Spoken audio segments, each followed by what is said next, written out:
रामायण में महाराज एक राक्षस है कबंध। अरण्य कांड में ये इसका प्रसंग आया है महाराज जी।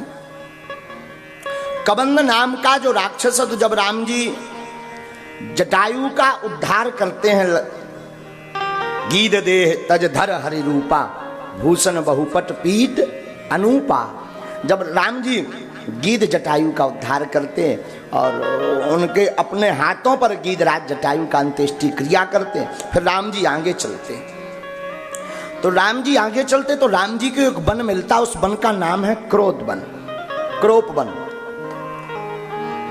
क्रोच नाम के वन में जब राम जी जाते हैं तो मतंग मुनि के आश्रम होकर के भगवान जब आगे चले तो एक राम जी को भयंकर आवाज सुनाई दी, विशाल काय आवाज। राम जी चौंक गए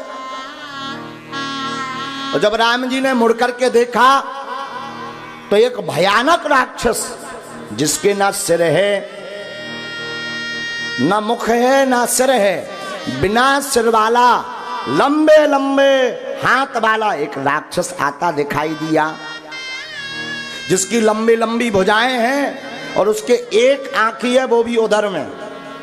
लक्ष्मण जी भी चौंक गए कि हमने आज लो राक्षस तो देखे पर जा पहली बार फैक्ट्री को लॉन्चिंग देखी। लक्ष्मण जी मन ही मन विचार करने लगे कि ब्रह्मा जी ने जो सिस्टम कब चला हो, ऐसा मटेरियल कब बनाया, तो सब चौंक गए। और राम जी लक्ष्मण जी विचार ही कर रहे थे, तब तक कबंध ने राम जी को लक्ष्मण जी को अपनी दोनों भुजाओं से जकड़ लिया, छाती में केवल उसके एक नेत्र है। जब पकड़ लिया तो लक्ष्मण जी घबरा गए। राम जी बोले काओ कैसो लग रहा? लक्ष्मण जी बोले हमारे तो प्राण सूख गए, ऐसो राक्षस देखो नहीं, हाथ मुंह बार, हमने तो मुंह आखन बारो कान बारो देखो, अभी पे बात भी करने से के कान नहीं दिखाता कि ये सुना है कि ना सुना है, केवल आंख ही भर लगी छाती में। विचित्र राक्षस, केवल आंख भर है। तो राम जी बोले नहीं सुनाई देगा, चिंता मत करो। जैसे ही जकड़ा तो भगवान ने पूछा भाई कौन हो? तो कबंध कहता है कि आप बताओ। राम जी ने अपना परिचय दिया, भैया हमारी धर्म पत्नी हेरा गई, हम उनके ढूंढवे के लाने नाम आए घूम रहे, हमारा नाम राम है, ये हमारे लघु भ्राता हैं, इनका नाम लक्ष्मण है। तो कहता है तुम बड़े दुर्भाग्यशाली हो, तुम्हारी आयु के दिन पूरे हो गए। राम जी बोले अबई? कबंध बोला हो। लक्ष्मण जी बोले क्यों? कबंध कहता है कि आज तक हमारी हाथों से कोई निकल के नहीं जा पाया, जो हमारे चंगुल में आ गया वो बच कर के नहीं गया। लक्ष्मण जी राम जी से बोले भैया एक तो देखने में विचित्र लगा, तू ऊपर से जो घोषणा भविष्यवाणी भी विचित्र कर रहा हो कि आयु के दिन पूरे हो गए। राम जी कहते हैं कि ऐसे नहीं मानेगा कि भाई तुम अपना परिचय दो। भुजाएं जैसे ही उसकी कटी तो वह गिर पड़ा। अब फिर वो हाथ जोड़ करके कहने लगा कि आप अपना पूरा नाम बताइए। तब राम जी कहते भैया हमारा नाम रामचंद्र है, हम दशरथ नंदन हैं और वन में पिता की आज्ञा को मान करके हम आए हैं 14 वर्ष के लिए। हो बड़ा प्रसन्न हुआ, उसके नेत्र से अश्रु बहने लगे। भगवान बोले भाई एक तो तुम राक्षस, ऊपर से हमारा परिचय जान करके रो क्यों रहे हो? ये आंखों में आंसू कैसा? बोले महाराज, अपना परिचय देते हुए कबंध कहता महाराज मैं पूर्व के समय में बड़ा सुंदर था, इंद्र और सूर्य के समान, चंद्रमा के समान मेरा रूप था, मैं बहुत ही अच्छा लगता था, परंतु मेरे अंदर एक कमी थी महाराज पूर्व जन्म में कि मैं ऋषियों को महात्माओं को तरह तरह के रूप बना करके डराया करता था। पर महाराज मैंने एक दिन एक राक्षस का रूप धारण करके स्थूल सरा नाम के एक ऋषि को डरा दिया।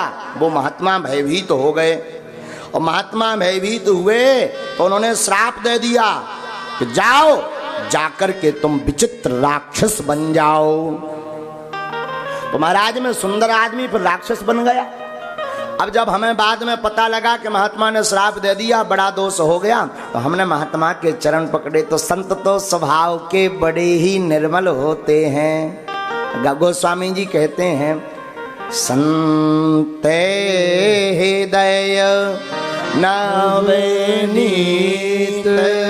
समाना, संत हृदय नवनीत समाना, संत हृदय नवनीत समाना, संत हृदय नवनीत समाना।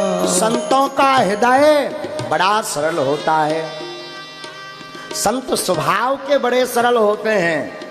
दिखने में तो कई महात्मा क्रोधी नजर आते हैं, पर उनके क्रोध में भी प्रेम छिपा रहता है।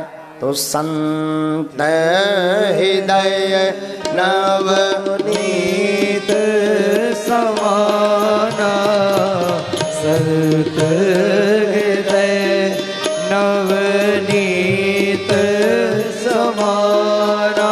एक साधु और बड़ी अच्छी बात कहते थे, संत जितने अंदर से, देखो संत भी वही है जो निर्मल है, जिसका हृदय कोमल है। हमारे परम पूज्य दादा गुरुजी कहा करते थे, संत वही है जिसके अंदर बचपना है, जिसके अंदर बचपना है, संत वही है। बोले क्यों? क्योंकि इस बचपन में ना तो राग होता है, ना द्वेष होता है, ना ईर्षा होती है। कौन सी जात की रोटी खा ले कोई ठिकाना नहीं है। हाँ, बचपन में कौन सी जात की रोटी खा ले कोई ठिकाना नहीं, किसकी गोद में जाके बैठ जाए कोई ठिकाना नहीं, किससे किस बात पे नाराज हो जाए कोई ठिकाना नहीं, और किससे किस बात पे प्रेम उमेड़ दे कोई ठिकाना नहीं बचपन का। इसलिए पूज्य दादा गुरुजी कहते हैं, संतों का जीवन बचपन जैसा होना चाहिए, और जो साधु बचपन जैसा जीवन जीता है वही संत है। साधु कहते हैं, संत नवनीत समाना, संत नवनीत समाना। और भैया का कह दें, महापुरुष आशीर्वाद दे दें तब तो कल्याण होना ही है।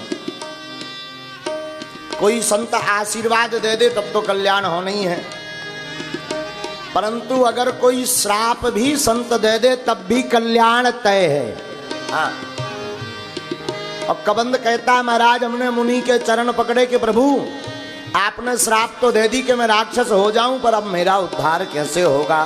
तो मुनि तो बड़े सरल थे, उन्होंने वरदान भी दे दिया, जाओ जब त्रेता युग में राम जी बन आएंगे भाई लक्ष्मण जी के साथ, तुम्हारी भुजाओं को काट करके जला देंगे, तब तुम्हारा उद्धार हो जाएगा। कबंद कहता, महाराज ना हमें वो महात्मा श्राप देते, ना आज हमें आपके दर्शन होते। तो साधुओं का तो श्राप भी दर्शन का कारण होता है। तो साधु गाली बक दे तब भी समझना है आशीर्वाद। लेकिन आज को जमानो भैया बड़ो उल्टो है, आगे को लोगों कोनो महात्मा गाली बक दे सो लठ लेके आदमी फिरन लगत पाछे हो। आओ हाँ, साधु तो अपनी मौज में रहते हैं, वो तो मौज से काम करते हैं। साधु की मौज सबके समझ में नहीं आती है। जैसे माताओं को देखा होगा, माताएं जब छोटे बच्चे को चलना सिखाती हैं तो माताएं क्या करती हैं, खुद तो उल्टी चलती हैं पर बच्चे को सीधा चलना सिखाती हैं। उसी प्रकार साधु देखने में तो थोड़ा उल्टे नजर आते हैं, पर हमारे जीवन में सब सीधा सीधा कर जाते हैं।